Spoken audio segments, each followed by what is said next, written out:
This is my latest creation of stop motion. We'll try doing a stop motion on a human being. It's never been done before.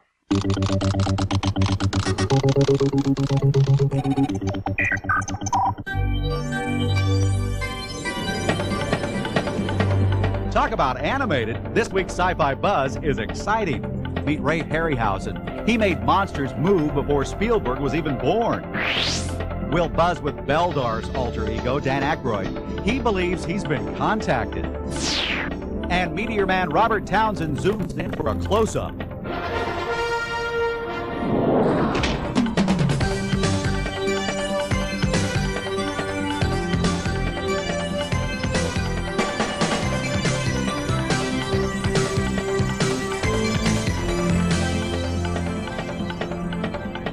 Are you just stuffed and bloated with this Jurassic Park hype? I know I am. If I hear any more about Jurassic Park special effects, I'm just gonna, you know what I mean? Hi, Mike Jarek. Welcome to Sci-Fi Buzz. Now, don't get me wrong. The special effects were amazing, and the film was great. I loved it. But I guess one of my favorites is Ray Harryhausen. He did the stop-motion special effects for films like Jason and the Argonauts and The Seventh Voyage of Sinbad. They were wonderful films. And recently when Ray came by here to Sci-Fi Central, I got to meet one of the sci-fi greats.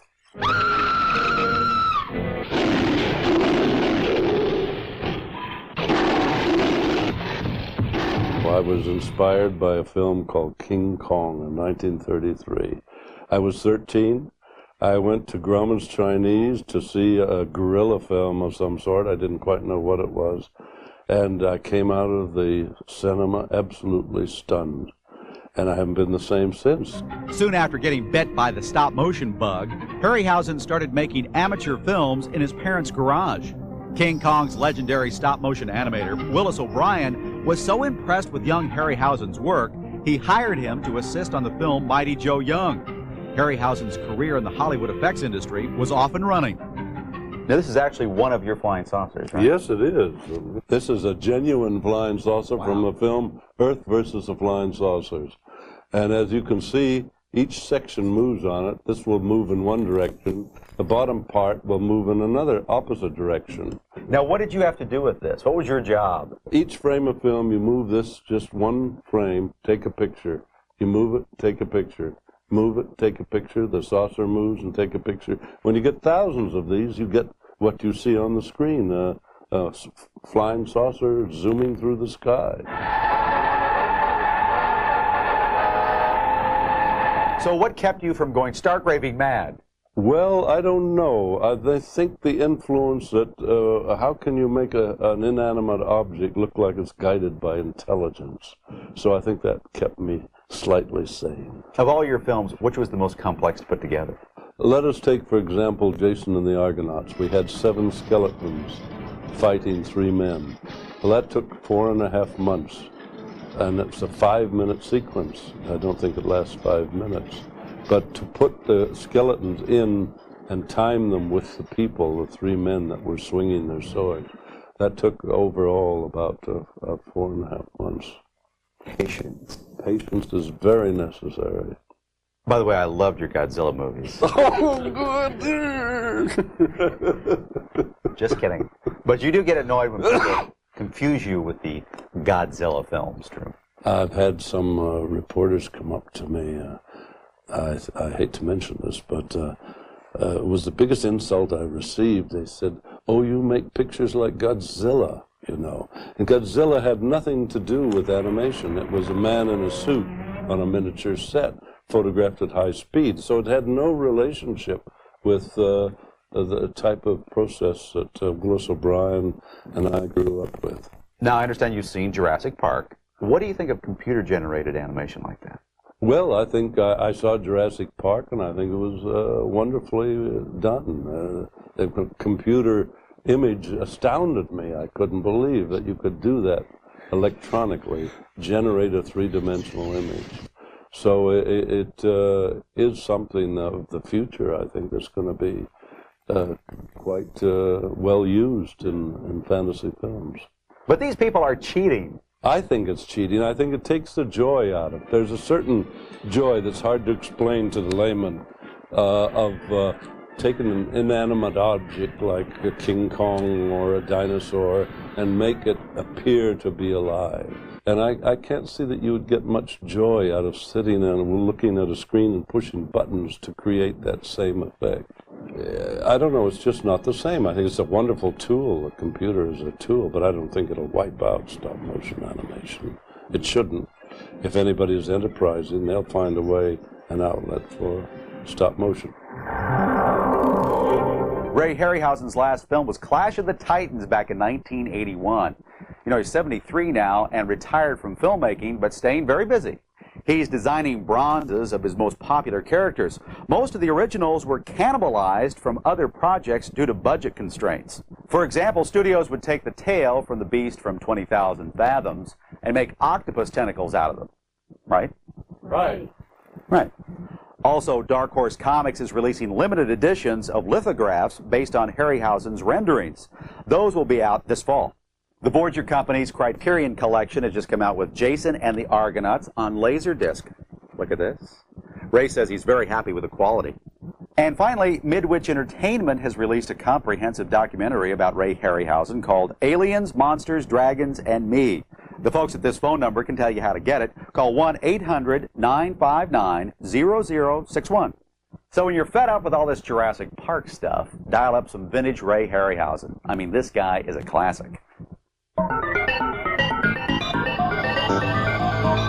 Yeah, this is Jeff Norman, and I'd like to recommend a video called Vampire Hunter D, Japanese animated. It's a really good flick. It's a bit dark in its approach, and beyond that, it basically just blows you away when you see it.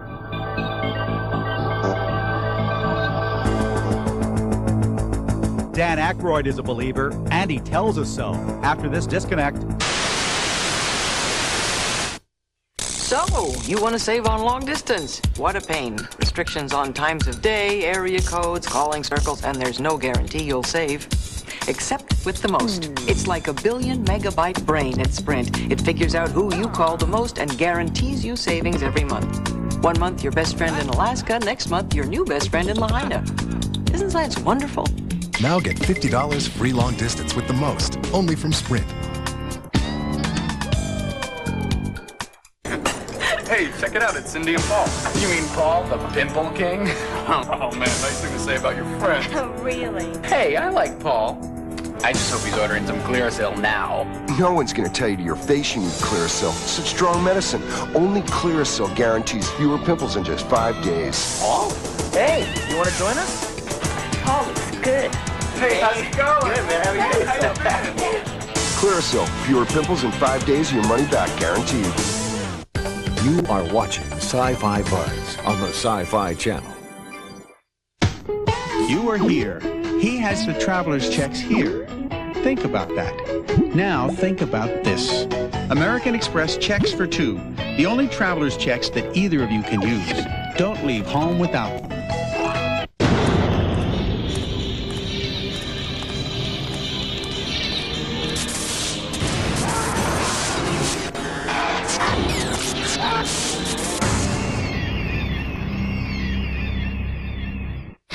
Alien Nation is back.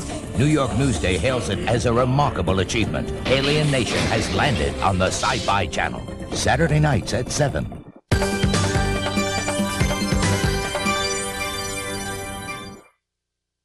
No wonder Dan Aykroyd was so irritable on the set of Coneheads. It says here in Entertainment Weekly magazine that after about 8 hours of filming, his cone would fill up with sweat. Talk about a case of water on the brain. Oh.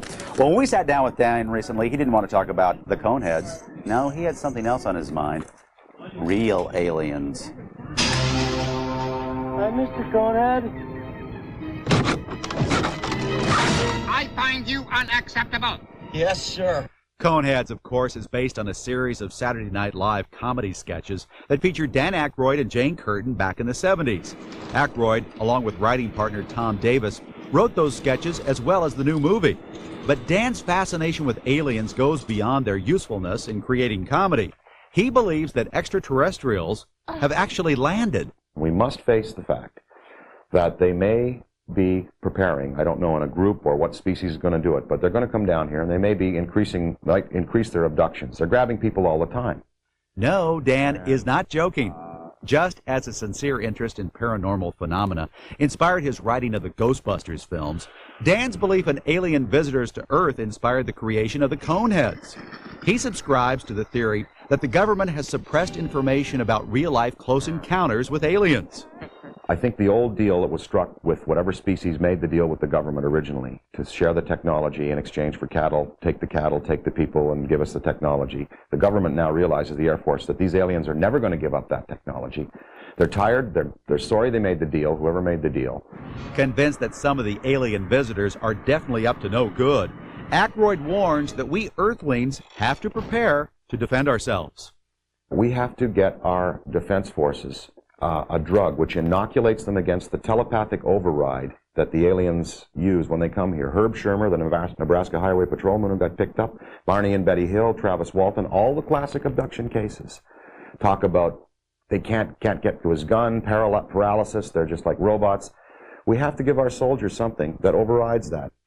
Dan's belief in extraterrestrials stems in part from his own encounters with what he believes were alien spacecraft.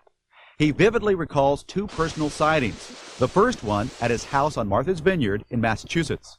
Two discs, perfectly round, turned up, flying in tandem like this.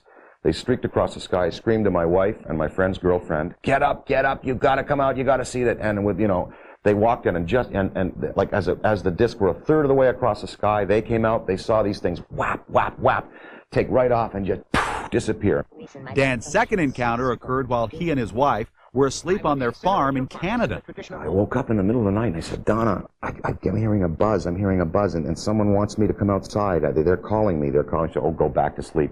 We wake up the next morning and we read in the local paper near Griffiths Air Force Base, Rome, New York, 12,000 people sight huge spiral moving object above, eastern New York. And the Air Force said, oh, it was a Chinese rocket that blew up. Yeah, over eastern New York, sure. And people felt they had to come outside and look at this thing. Dan Aykroyd may have audiences rolling in the aisles with his conehead capers, but he clearly thinks that invading aliens should not be taken lightly. It's naive to think that they might not try something hostile on a mass scale, and we are not prepared now. So you got me going on UFOs.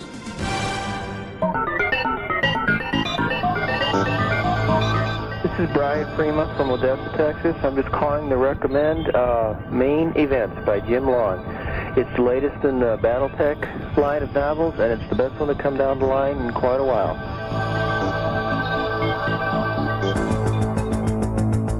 Robert Townsend flies, and our Sci-Fi Buzz Best Bets next.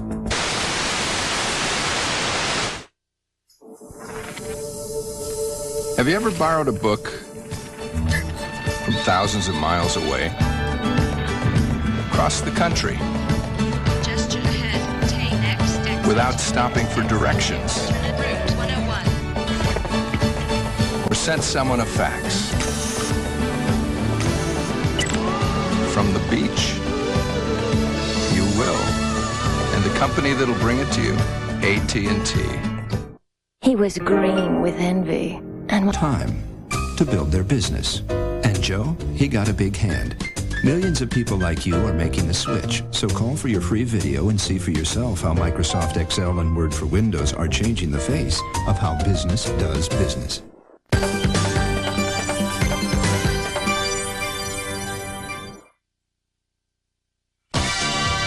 Summer suggestions on this week's Buzz Best Bets include some horrible happenings in the theater and a plethora of pertinent print for sci-fi buffs.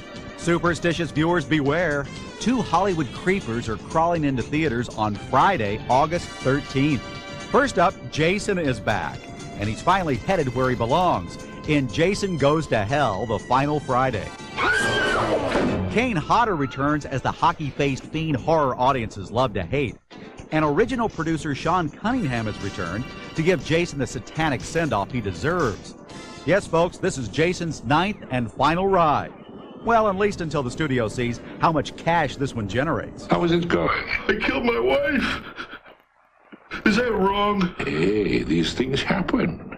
In Columbia Pictures' adaptation of the Stephen King novel Needful Things, Max von Sydow plays a devilish stranger who sets up shop in a sleepy New England town.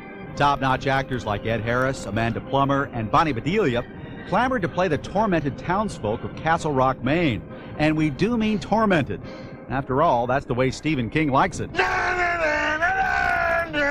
You are disgusting. I like that in a person. Now that we've given you horror nuts something to look forward to, it's only fair we titillate sci-fi taste buds as well. St. Martin's Press has released a new edition of their invaluable resource guide, The Encyclopedia of Science Fiction, by John Clute and Peter Nichols. This expanded version contains over 4,300 entries, and it appears the late Isaac Asimov's prediction that it will become the Bible for all science fiction fans is fast proving to be true. Those are this week's Buzz Best Bets. Harlan Ellison is next, and he says he has found something great on TV for a change. And speaking of TV, did you see last week's issue of TV Guide? What are these people thinking? It's their out-of-this-world summer sci-fi issue. You know what's missing? Sci-fi buzz is not mentioned at all. And in the 25-page article, the Sci-Fi Channel is only mentioned once. Hey, folks at TV Guide, wake up! Come on! 25 pages, you mention us once. There is a channel completely devoted to sci-fi right now. Boy, I hate being wrong. I really hate being wrong. I mean, I'm wrong as often as you guys are, but it bothers me. I'm one of these anal perfectionist kind of guy. Once upon a, this has nothing to do with what I'm going to talk about, but once upon a time in Chicago, I had to do a radio controversy, a dialogue with a minister on pornography. I, of course, was pro, and he was anti, of course. And somewhere in the middle of the conversation, I was talking about the fine points of this problem, and I said, the minutiae of this situation, and he and the host looked at me, and they said, the what? And I said, you know, the minutiae, the small, and they said, do you mean minutia? Well, I'd never heard anybody say it. I'd seen it written, and of course I didn't speak Latin, so I didn't know the word was minutia, and I said yes, and I felt like such a jerk. That's why when we began these commentaries, I told you that I would tell you when I was wrong, and if you caught me out at it. And this is not strictly speaking I was caught out wrong, but I come very late to something called Quantum Leap. And Quantum Leap, I just never watched it very much when it was on network. Now it's on the USA Network, which oddly enough is the parent outfit of the Sci-Fi Channel. And I want you to understand that this is not a hype for them. They didn't ask me to do this. I come to do this to talk about Quantum Leap because I caught a wonderful episode in rerun the other day on USA Network. It was about, it's where Scott, I guess it's Bakula, is that the way it's pronounced? Scott Bakula goes back to the 50s and finds himself a member of the Ku Klux Klan and doesn't want to be and has to teach his son that bigotry and racism are bad. And I watched this hour, even in its edited, what they call stripped form, and it was absolutely astonishing. I thought it was one of the best lessons I had ever seen given on television about something like racism and bigotry, which is so deeply ingrained that most people suffer from it and don't even know. And I had begun watching Quantum Leap during the last season and was very much impressed by it. I'm sorry it's gone. I'm really sorry it's gone. And I'll tell you why, not so much for the story. Stories can be told in almost any format. But today, very few people have a sense of time.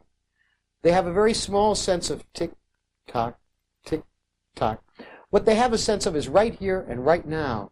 It's as if the world began this morning and will end tonight. They don't understand that they are all linked into a long chain that goes all the way back to the dawn of time and goes all the way forward to the end of time. And so they're careless and they're callous and they litter and they hurt each other and they do all the stuff that you're advised by all the best religions not to do. And here was Quantum Leap, this show that said, time is a mesh and you are trapped in that mesh. And it goes on forever, and what you do has repercussions, and you are not alone. You are not alone in that boat going down the river.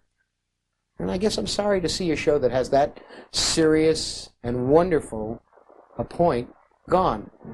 And so, like a dolt, I come late to say, goodbye, Quantum Leap, and stay in syndication and rerun forever, because the human race really needs it. He directs, writes, acts, and flies. Meet Meteor Man's alter ego next. The Making of a Legend, the Star Wars trilogy, is brought to you by Lipton, the brisk tea. Only Lipton iced tea is brisk. So crisp, so clean, so thirst quenching. That's Lipton iced tea. That's the brisk tea.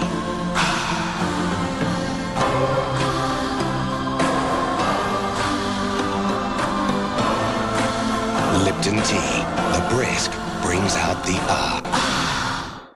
Because the live-action footage was finished before most of the special effects were completed, animated sketches, animatics, of the finished sequence were made. They served as moving blueprints for the film editor and the effects people.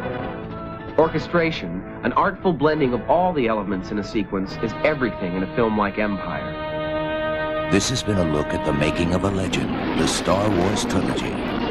Join the most famous family in the galaxy for some out-of-this-world adventures on Lost in Space. Tomorrow at 4, 1 Pacific on the Sci-Fi Channel. You are watching Sci-Fi Buzz on the Sci-Fi Channel.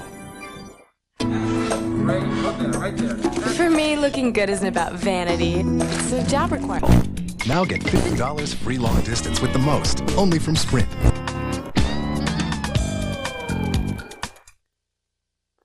With all the science fiction and horror films out in theaters this summer, don't overlook Meteor Man. Robert Townsend is a very funny guy, and this fish-out-of-water film looks fairly entertaining. As a young boy growing up in the inner city, Robert Townsend liked to imagine he was a superhero with magic powers. Now he's bringing his childhood dreams to the big screen in the fantasy adventure Meteor Man. Surprise! Mama, what is that? You gotta have a uniform to fight crime. Meteor Man. Townsend plays Jeff Reed, a school teacher who's transformed to superhero status when a falling emerald meteor lands on him. I think Meteor Man is a mixture of all superheroes, all different qualities from everybody. He can fly, but he's afraid of heights, so he only flies 4 feet off the ground.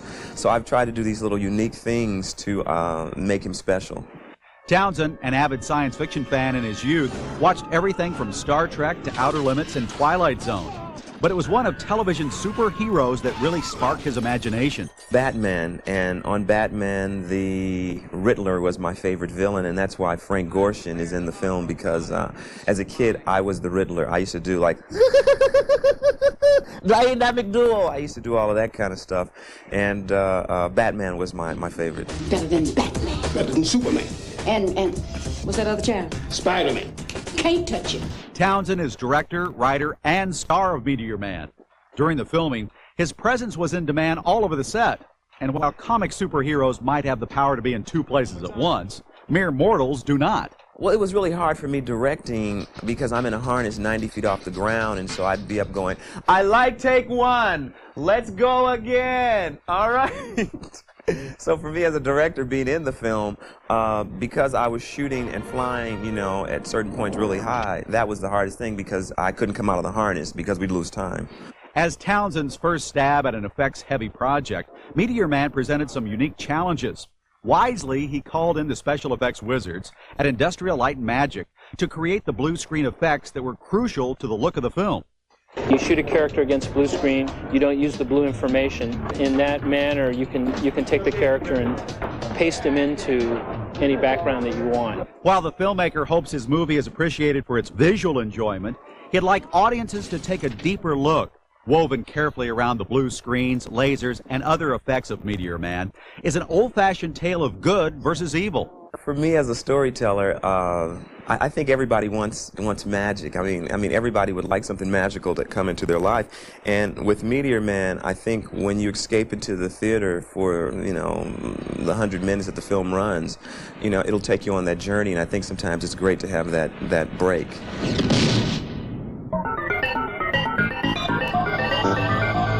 This is Rick Duthager from Vine Grove, Kentucky, and I'm calling to recommend Shadowhawk 2 by Jim Valentino in Image Comics. Shadowhawk is the story of a vigilante anti-hero who is opposed by both villains and superheroes. It's not to be missed.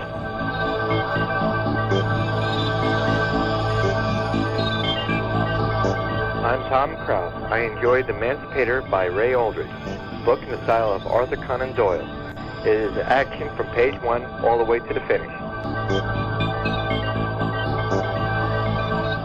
Remember, if you want to recommend a good video, a book, or a convention to all our Sci-Fi Buzz viewers, please do so. Call the Sci-Fi Buzz Buzz Board at 213-851-7235. And make sure you join us next week for more Sci-Fi Buzz. We'll show you the man behind the Jason mask, and we'll celebrate 30 years with the X-Men, and we'll take you to a great sci-fi gathering in Reno, Nevada, of all places. Thank you for being with us this week. Before we go, I just want to say, you know how I was talking so badly about TV Guide earlier? They didn't mention Sci-Fi Buzz in 25 pages of their summer sci-fi issue. I just want to say, I really mean it! You stupid TV Guide people!